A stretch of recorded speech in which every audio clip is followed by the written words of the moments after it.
lumalim ang pagkakilala ko sa Panginoon.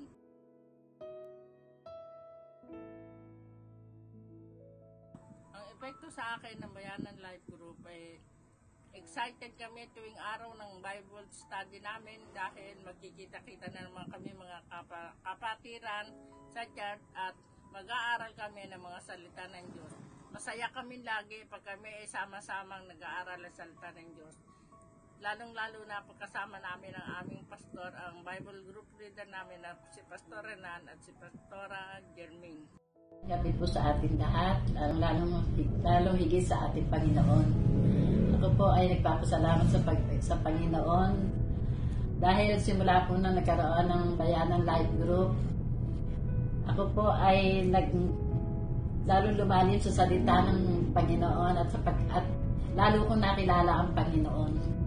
At yung ang naging effect naman po sa akin ng Bayanan Life Group, simula nung man mga problema at pagsubok ang dumating, na ako ay hindi nag-aalala, alam ko na mayroon Diyos na tutulong at mayroon akong Diyos na malalapitan.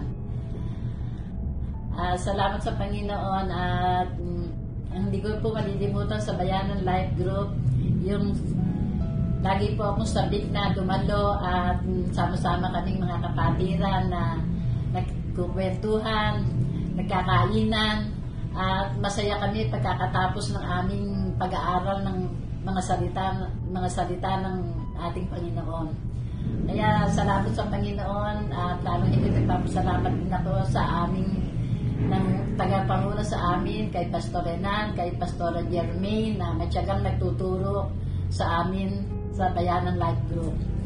Kaya sa Diyos ko, binabalik ang lahat ng papuri at pasasalamat. Amen. Hi, magandang araw. Ako po si Sister Zenny, certified po na taga-Abundant Life Church, Bacoor. At isa rin po ako sa regular attendee po ng Bayanan Life Group. Ano ang nabago sa akin sa pag-attend ko sa Bayanan Life Group? Ang dami po. Unang-una po dito ay ang aking perspective sa life. Kung dati po ay mas prepare ko po yung mag-isa. Pagkatapos ng Sunday service, umuwi na po ako agad. Hindi na po ako uma-attend ng kahit na anong activities sa church. Kahit po mga, let's say, anniversaries, mga ganun. Hindi po ako na-attend. Kasi nasanay po ako na mas prepare ko po yung mag-isa.